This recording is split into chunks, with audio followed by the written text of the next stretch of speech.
I came home for Thanksgiving. The house was empty, except for my husband's stepfather in a rocking chair.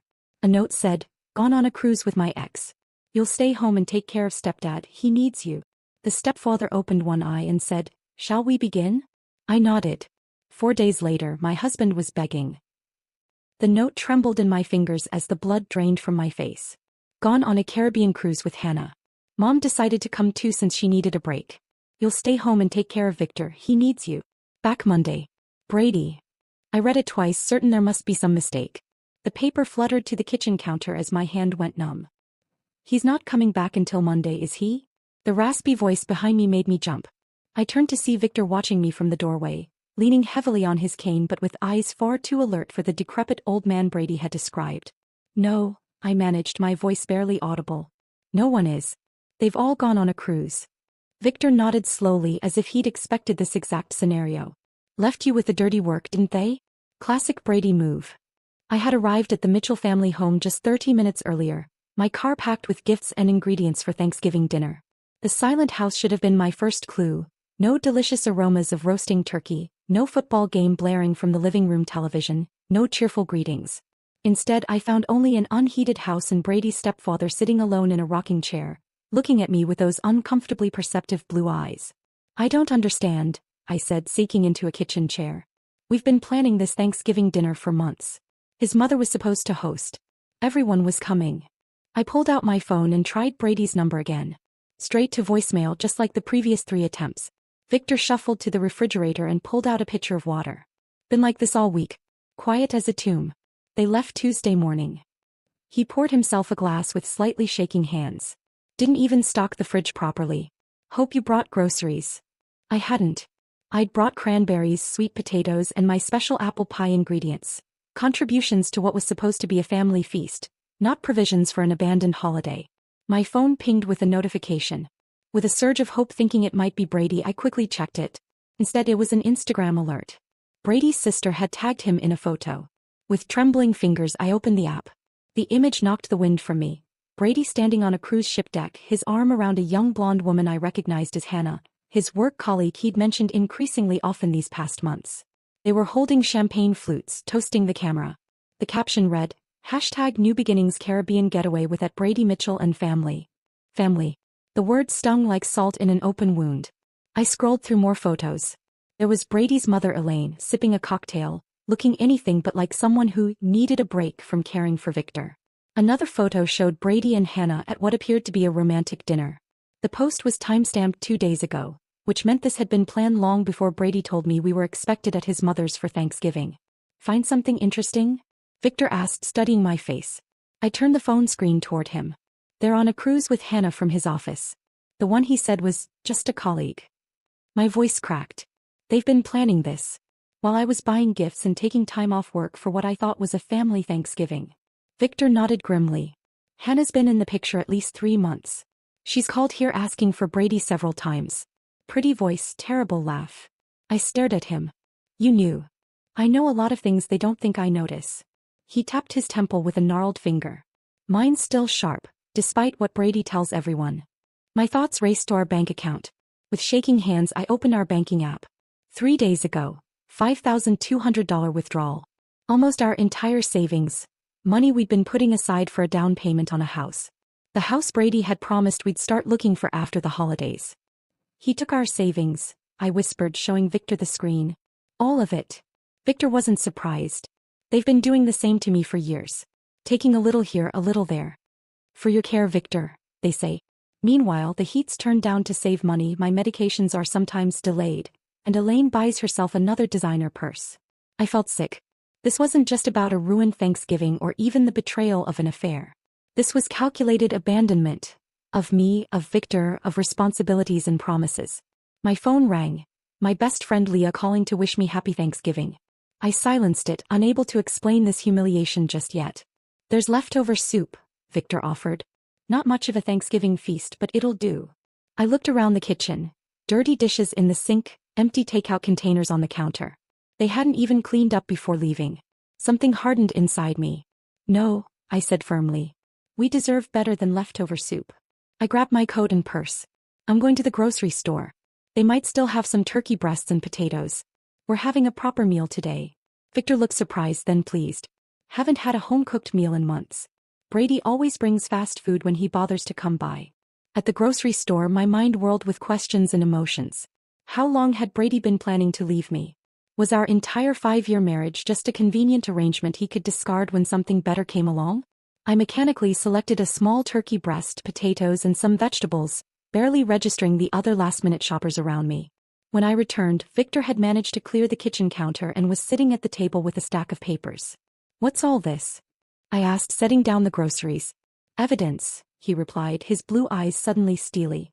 "Bank statements, medical records, documented neglect. I've been keeping track for months." He pushed a folder toward me. "Brady and Elaine think I'm just a burden waiting to die. They don't know I've been watching them strip my accounts while providing minimum care." I glanced at the papers. Detailed notes, account statements showing suspicious transfers, copies of medical recommendations that had been ignored.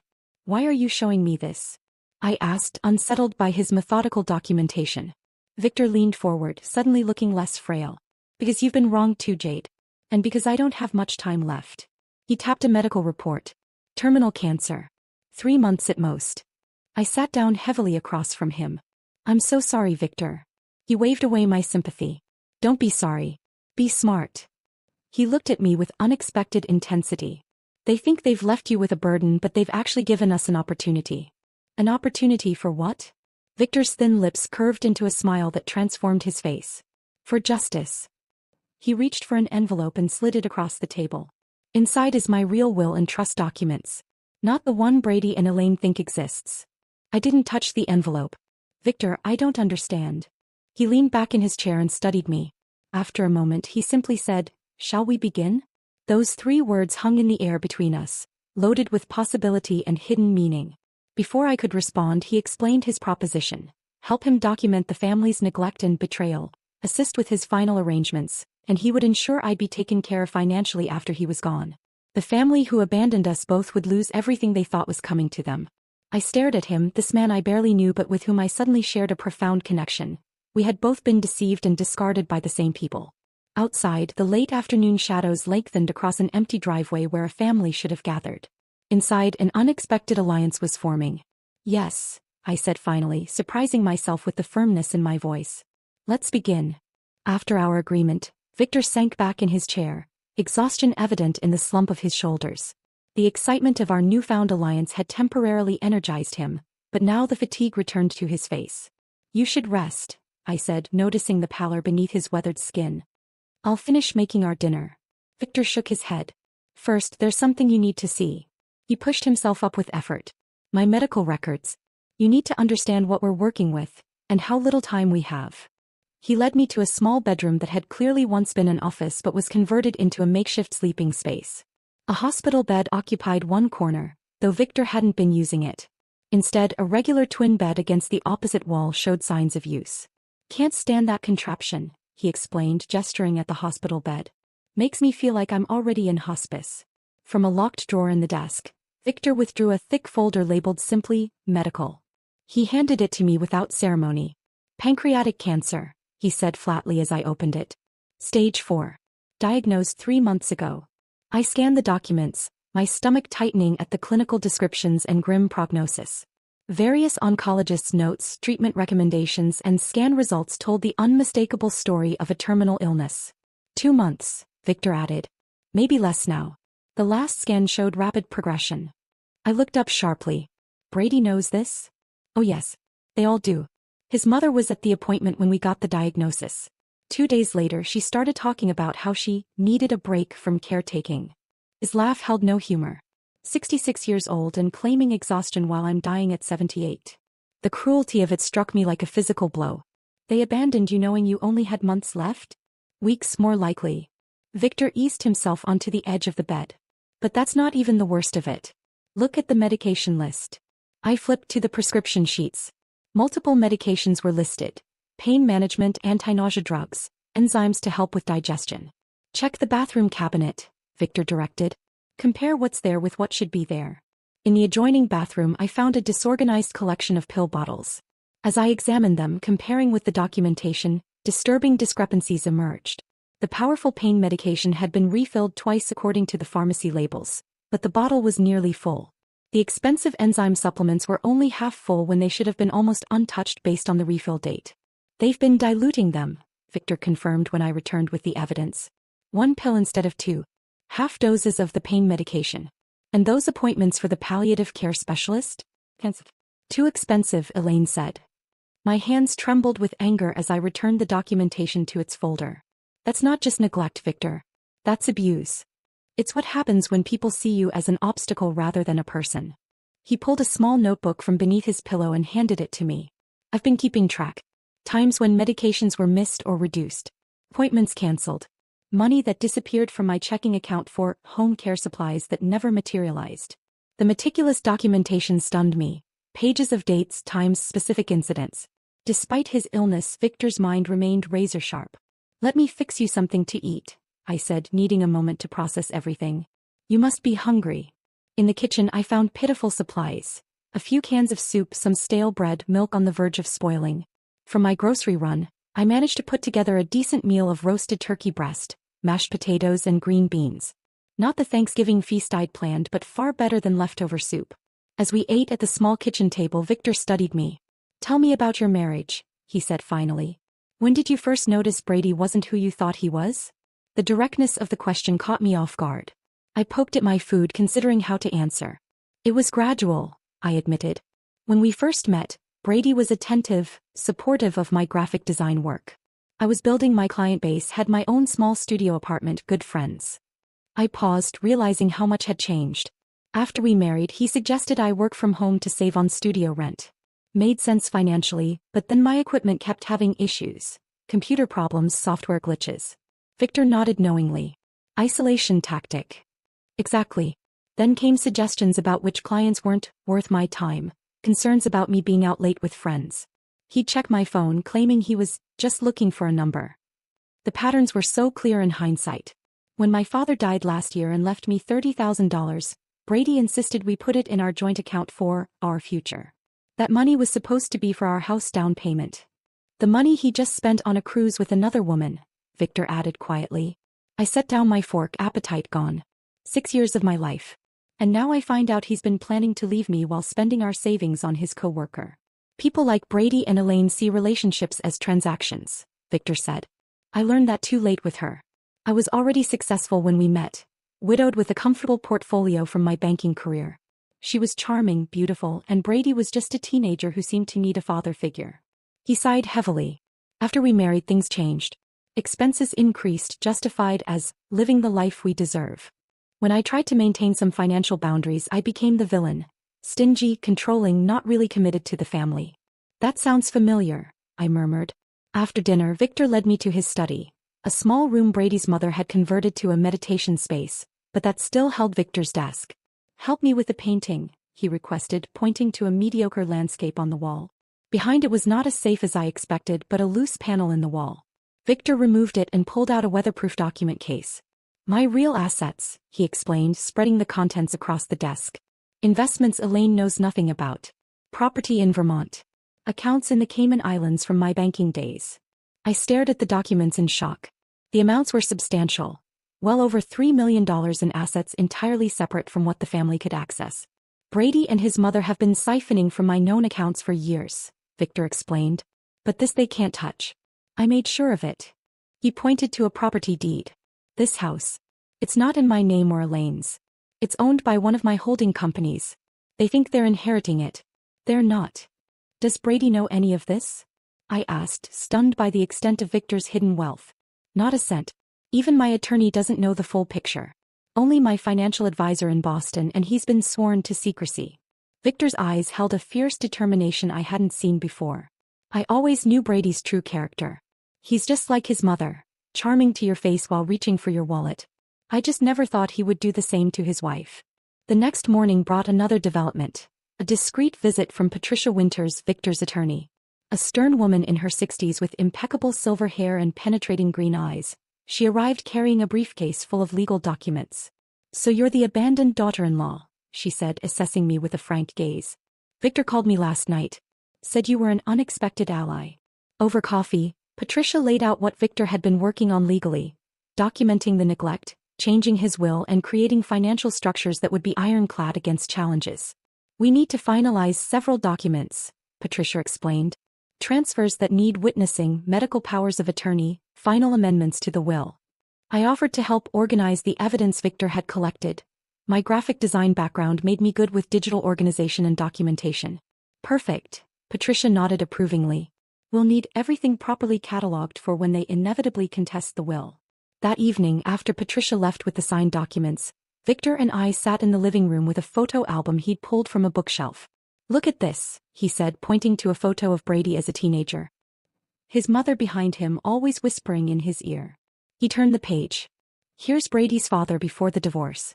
Notice how miserable he looks. Elaine did to him what Brady's doing to you. Page after page revealed patterns I recognized from my own marriage. Subtle control, financial manipulation, the caring facade that dropped when money was involved. It's like seeing my own life from the outside, I whispered. Victor nodded, understanding in his tired eyes. That's why we need to stop them now. Before they do this to someone else. In that moment, our alliance solidified into something deeper than convenience or mutual benefit. We were two people who had been betrayed by the same family, now united in seeking justice. We're not just getting revenge, Victor said, closing the album gently. We're making things right. I reached over and squeezed his thin hand. Yes. For both of us. The next morning I woke with renewed purpose. Victor and I had stayed up late strategizing, and now it was time to put our plan into action. After checking on Victor, who was having a relatively good day despite his condition, I made a quick breakfast and laid out our priorities. First, I said, pouring him a cup of tea, we need to establish the narrative of your rapid decline. Victor nodded. Patricia mentioned her brother owns a medical supply company. He might be willing to help discreetly. One phone call later and Patricia's brother James was on board. By noon he arrived in an unmarked van with everything we needed. An oxygen tank, non-functioning but visually convincing, for stands, monitors with detachable leads, and even a collection of empty medication vials with realistic-looking labels. Medical theater. James called it with a wink as he helped us transform Victor's bedroom into what looked like an intensive home care setup. Used to stage medical dramas sometimes. Never thought I'd be using my props for real-life drama. With Victor's direction, I arranged the equipment for maximum visual impact. The oxygen tank prominently displayed, for stand positioned by the bed, various monitoring devices arranged on the bedside table. I made the bed with hospital-grade sheets Patricia had also provided, completing the illusion of serious medical intervention. Now for the photographic evidence, I said, taking out my phone. Victor settled into bed, coaching me on how to make him appear worse than he was. Shadows, he instructed. Lighting from above will deepen the hollows of my face. He removed his glasses, making his eyes appear sunken, and mussed his thin hair. With minimal theatrical makeup skills from my college days, I accentuated the pallor already present in his complexion. The transformation was startling. In the photos, Victor looked like he was actively dying. Far worse than his actual condition, though that was serious enough. Tao Yu, Victor directed. You need to look exhausted, overwhelmed. I removed my makeup, tousled my hair, and put on an oversized sweater that made me appear smaller, more vulnerable. Victor took several photos of me seemingly asleep in the uncomfortable chair beside his bed, others of me preparing medications with a worried expression. Perfect, he said, reviewing the images. Who's our target for these? Brady's sister Melissa, I replied. According to your phone, she's the only one who's texted to check on you since they left. I crafted a carefully worded message to accompany the photos. Victor had a difficult night. Fever spiked to 102. Managing pain as best I can. We'll keep you updated. Direct, clinical, but with an undertone of concern that would trigger either guilt or at least interest. Melissa replied within minutes. Oh no. Poor Uncle Victor. Keep me posted. Hook set, Victor murmured when I showed him the response. Next came my most difficult performance yet. I called Brady's phone, knowing he wouldn't answer but that his voicemail would record my message. Victor activated the recording app on his phone to preserve my side of the conversation. Brady, it's me again, I said, injecting controlled panic into my voice. Victor's condition is deteriorating faster than expected. The hospice nurse is concerned about his breathing. Please call me back as soon as you can. I paused, then added with just the right tremor, I really need your support right now. I made similar calls every few hours, each message increasingly urgent, each carefully recorded. Between calls, I created a detailed medical log with fictional but realistic episodes. Temperature spikes, pain breakthrough, respiratory difficulties. I backdated some entries to create a consistent narrative of decline beginning before they even left on their cruise. You should have been an actress, Victor commented as I showed him the log. I prefer to think of it as creative nonfiction, I replied with a grim smile. Every good story needs documentation. Around 4 that afternoon, our planning was interrupted by a knock at the door. I opened it to find an elderly woman holding a covered casserole dish. I'm Edith Peterson from next door, she announced. Thought you might need some dinner. Looking after Victor is a full-time job, I imagine. I invited her in, grateful for both the food and the unexpected opportunity she presented. Over coffee, Mrs. Peterson revealed herself as a potential goldmine of information and support. Been watching that family for years, she confided, lowering her voice as though Victor might overhear from his bedroom, though he was actually resting. The way they treat that poor man. Your husband is no better than his mother, if you don't mind my saying so. I don't mind at all, I assured her. I'm discovering exactly what kind of family I married into. Mrs. Peterson patted my hand. Victor was so good to that boy, you know. Paid for his college, bought him his first car. And how does Brady repay him? By taking off on vacation while his stepfather is dying. I let my genuine anger and hurt show. They left me a note. Just a note telling me to take care of him. Shameful, Mrs. Peterson declared. Absolutely shameful. You know, the whole neighborhood has noticed. Last month when Victor fell in the yard, it was my Harold who helped him up. Brady was inside watching football, ignored our knocks completely. By the time she left, Mrs. Peterson had promised to spread the word among the neighbors that Victor needed support and visitors while his family was selfishly gallivanting in the Caribbean. I carefully documented her statements and the date of her visit.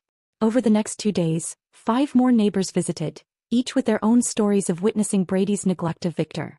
Each visit strengthened our case and provided additional witnesses to both Victor's apparent decline and the family's absence during what they believed to be his final days. On Saturday morning, Patricia returned with the final documents for the asset transfers. We drove Victor to the local bank where he'd been a customer for over 30 years. The manager, Mr. Collins, greeted him warmly. Victor, good to see you out and about. How are you feeling? Getting my affairs in order, Richard, Victor replied, his voice deliberately weaker than usual. Memory still sharp even if the body's failing. In the privacy of the manager's office, Victor officially transferred control of his hidden assets to a series of trusts that would benefit me and several elder care charities. Mr. Collins watched with sympathy as Victor's shaking hand signed each document.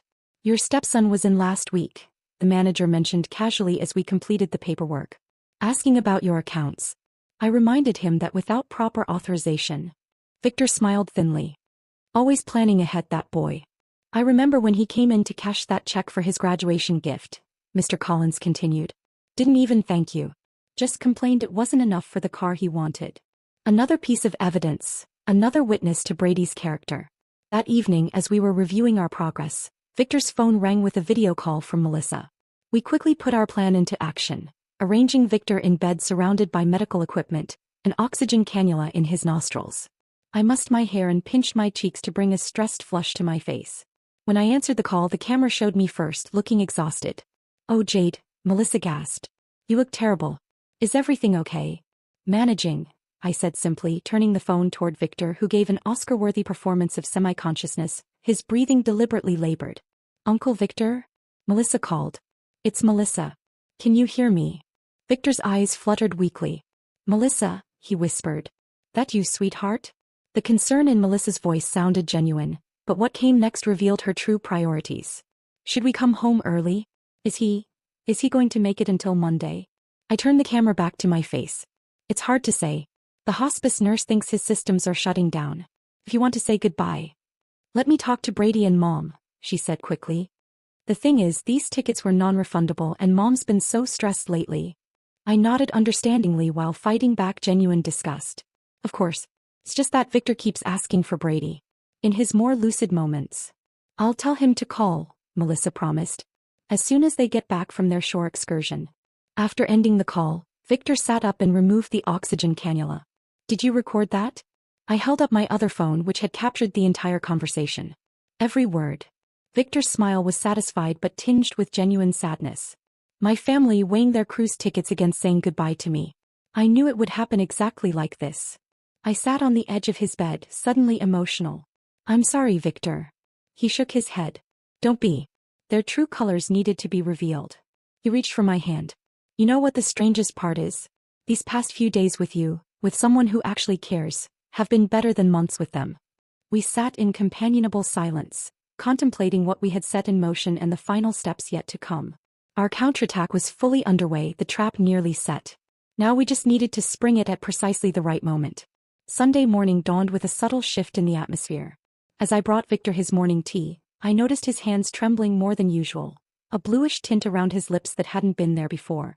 You don't have to pretend for me, I said softly, helping him sit up. You're really not feeling well today, are you? Victor's smile was thin but genuine. Ironic, isn't it? After all our play acting, the real thing sneaks up on us. I called the hospice nurse who had been making weekly visits before the family left. She promised to come by that afternoon but advised me on managing his comfort in the meantime. This wasn't acting anymore.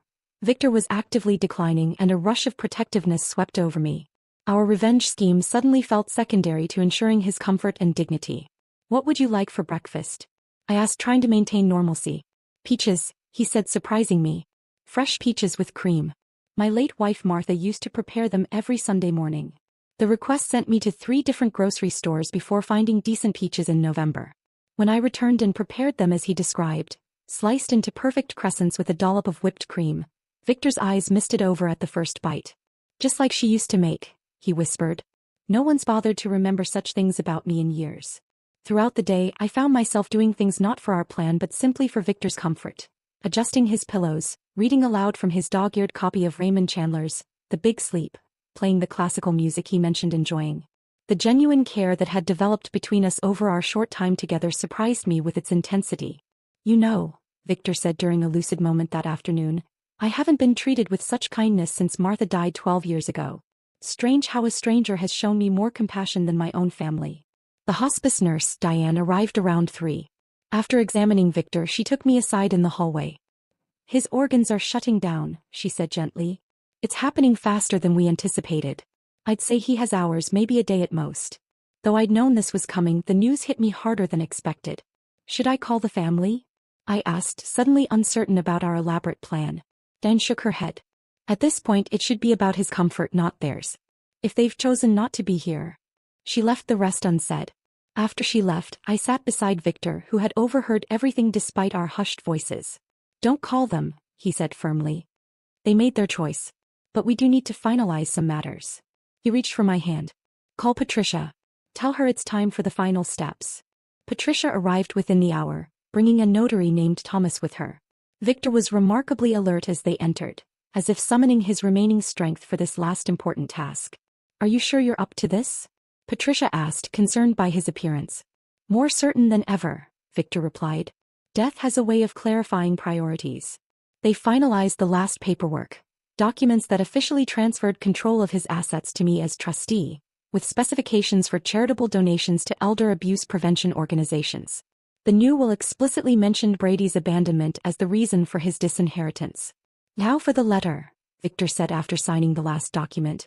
Patricia set up her tablet to record as Victor dictated a message to be read to the family after his death. What emerged wasn't the angry condemnation I might have expected, but something far more powerful. Our expression of profound disappointment and the deep pain of being treated as a burden rather than a father. To my family, he began, his voice gaining strength with each word. By the time you read this, I will be gone. Not that my presence or absence seemed to matter much to you in recent years. He detailed specific instances of neglect without accusation, simply stating facts. Holidays spent alone while they vacationed, medical appointments cancelled for convenience, overheard comments about waiting for the old man to die. I don't write this from anger, he continued, but from a place of clarity that comes when one faces the end. The greatest pain in life is not illness or even death, but the realization that those you loved saw you only as an obligation, a task to be managed, an inconvenience to be tolerated. By the time he finished, even Thomas the notary, a professional who must have witnessed countless wills and final messages, was discreetly wiping his eyes. Patricia, despite her usual stoic demeanor, reached for Victor's hand. We'll make sure they hear every word, she promised. After they left, Victor asked for his old video camera. They might question my mental capacity, he explained. I want to record my testimony while I'm clearly lucid. I set up the camera, and Victor delivered a 20-minute statement directly to the lens. He was remarkably composed, methodically describing years of gradual neglect and his decision to leave his estate to me. Jade showed me more dignity in 4 days than my family did in 4 years, he stated clearly. She is the only one who earned the right to benefit from what I spent a lifetime building.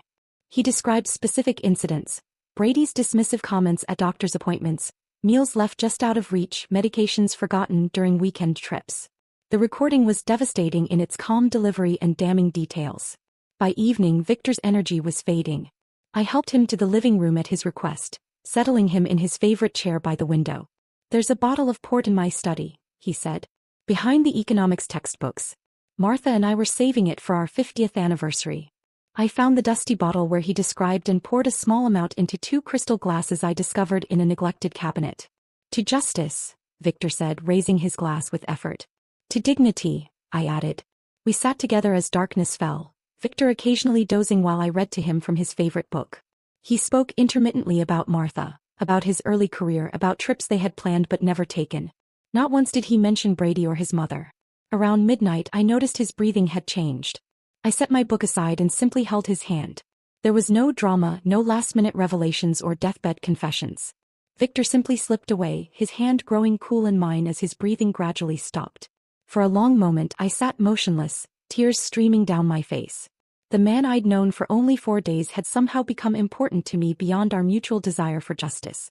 In caring for him, I'd found a strength and clarity I didn't know I possessed. At dawn, I called Diane, the hospice nurse, who arrived promptly to confirm what I already knew. She seemed surprised by how peaceful Victor appeared. "Many terminal patients show signs of distress," she commented. "He looks like he simply fell asleep." "He did," I said quietly, reading Raymond Chandler and drinking 50-year-old port. After Diane made the official pronouncement, I called a funeral home Patricia had recommended. 2 somber men arrived within the hour to collect Victor's body. One of them knew Victor from community functions and expressed genuine condolences. "He was a good man," he said. "Always generous with the fundraisers." Once they left, the house felt suddenly empty. I allowed myself a few moments of genuine grief before focusing on the next phase of our plan. Brady and his family would be returning the following day, expecting to find a dying man they could comfort in his final hours, thereby easing any guilt about their abandonment. Instead, they would find me, and the consequences of their actions. I placed Victor's letter in a cream-colored envelope and propped it against the family photo on the mantelpiece. A photo I now noticed showed Brady and his mother smiling broadly while Victor stood slightly apart. In the dining room, I arranged the extensive documentation of neglect in clearly labeled folders: canceled medical appointments, financial exploitation, recorded evidence of neglect. Victor's video testimony was queued up on the television, ready to play at the press of a button. Finally, I went to the master bedroom and packed my few belongings. Beside my suitcase, I placed printouts of the cruise photos Brady and his family had posted throughout the week, creating a stark visual timeline that contrasted their poolside cocktails with Victor's documented decline. Everything was arranged for maximum impact when they returned. A carefully orchestrated revelation that would ensure they faced the full weight of their choices. Standing in the center of the silent house, I felt a profound sense of purpose. This wasn't just about revenge anymore. It was about justice for a man who deserved far better than he'd received from those who should have cared for him most. "It's done, Victor," I said softly to the empty room. "They'll understand exactly what they've lost." I spent Monday morning in a strange calm, waiting for the inevitable. Around noon, I heard the sound of car doors slamming, followed by laughter and chatter as Brady and his family returned from their cruise. Taking a deep breath, I smoothed down the simple black dress I'd purchased the day before and positioned myself in the living room, near Victor's empty rocking chair. The front door burst open. Brady entered first, his mother Elaine right behind him, followed by Melissa and Hannah, the colleague, who was clearly more than that.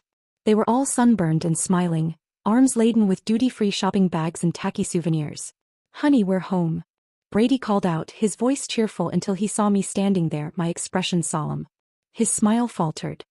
"What's with the funeral get-up?" Elaine pushed past him, dropping her designer handbag on the console table. "Where's Dad? Is he napping?" Her tone was casual, as if inquiring about a pet rather than her dying husband. "Victor passed away Saturday night," I said quietly. The shopping bags in Brady's hands dropped to the floor. Hannah, uncertain what to do, took a step back toward the door. "What do you mean, passed away?" Elaine demanded, as if I'd made a mistake in vocabulary. "He died peacefully in his sleep around midnight," I continued, maintaining my composure. "The funeral service was yesterday afternoon. Many of your neighbors attended, along with Victor's friends from his banking days. Quite a lovely turnout actually. Brady's face cycled through shock, disbelief and then, most tellingly, calculation. You held the funeral without us? Without his family. His family was invited, I replied. I left multiple messages about his declining condition. You chose not to respond.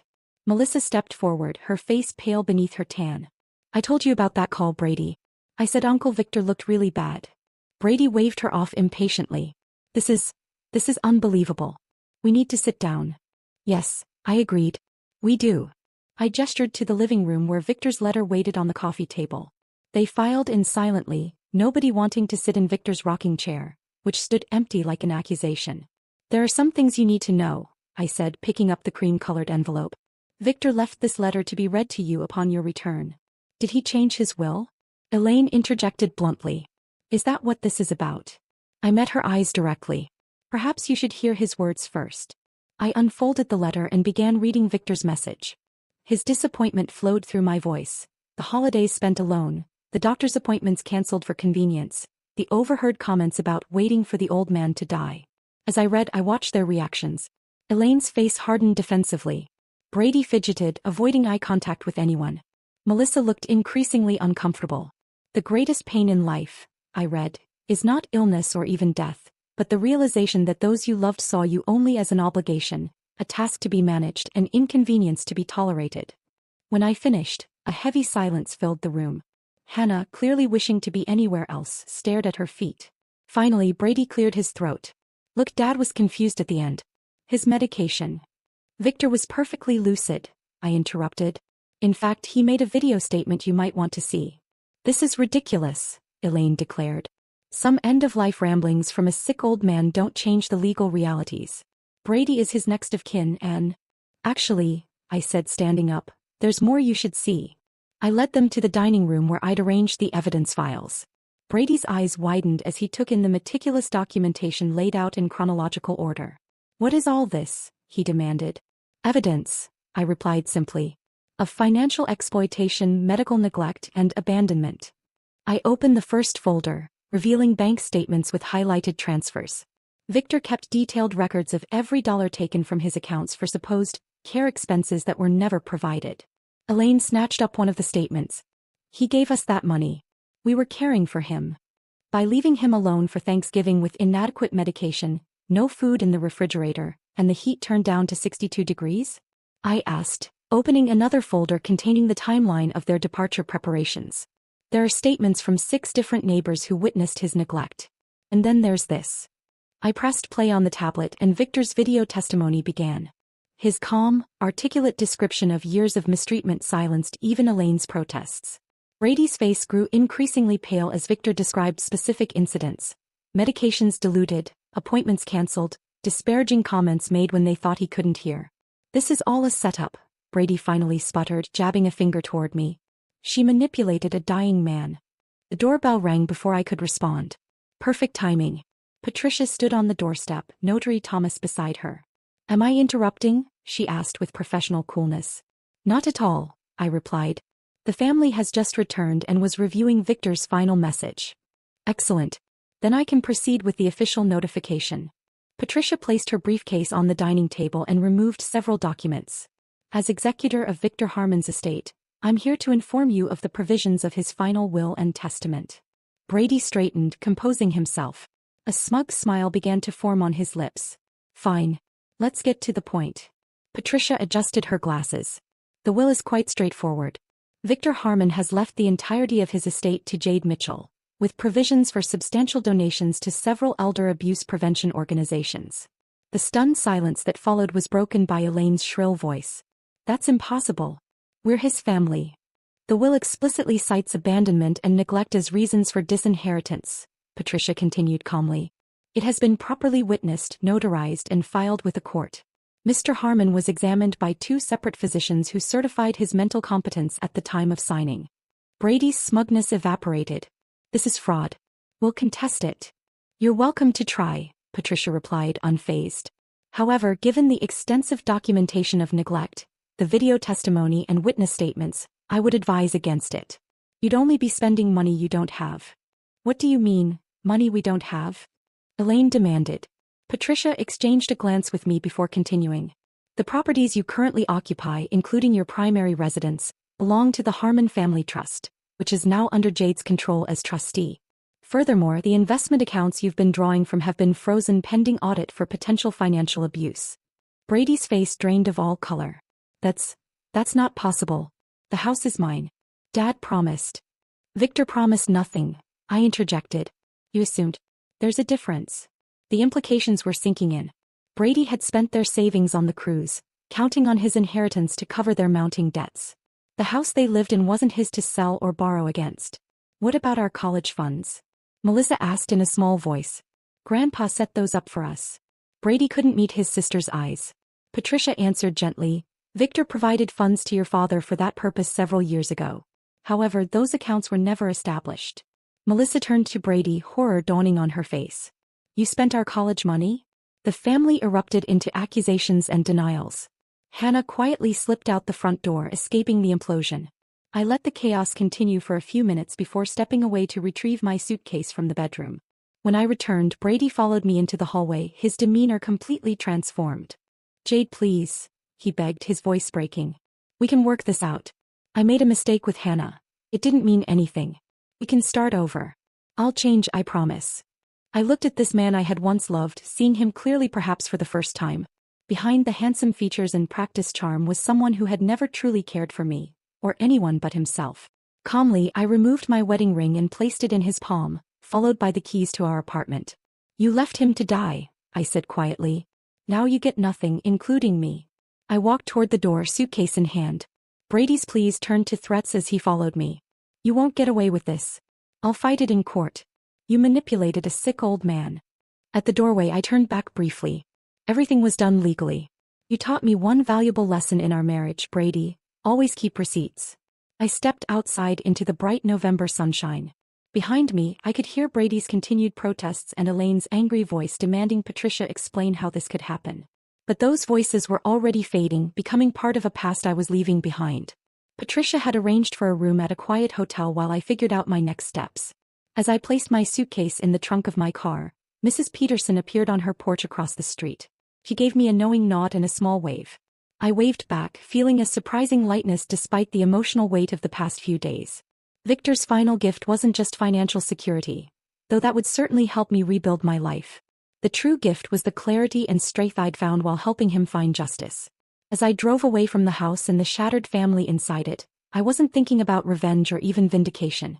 I was thinking about second chances, about honoring Victor's memory by living well, and about the unexpected bond that had formed between two people who'd been discarded by those who should have cared for them most. Victor had found peace. Now it was my turn to do the same. Thank you for staying with this story until the end. My favorite moment was when Victor shared his cherished port wine saved for an anniversary he never reached. Such bittersweet dignity in that glass. Which scene touched your heart most deeply? I treasure every comment sharing your thoughts. Subscribe for more stories where justice finds its way to those who deserve it most.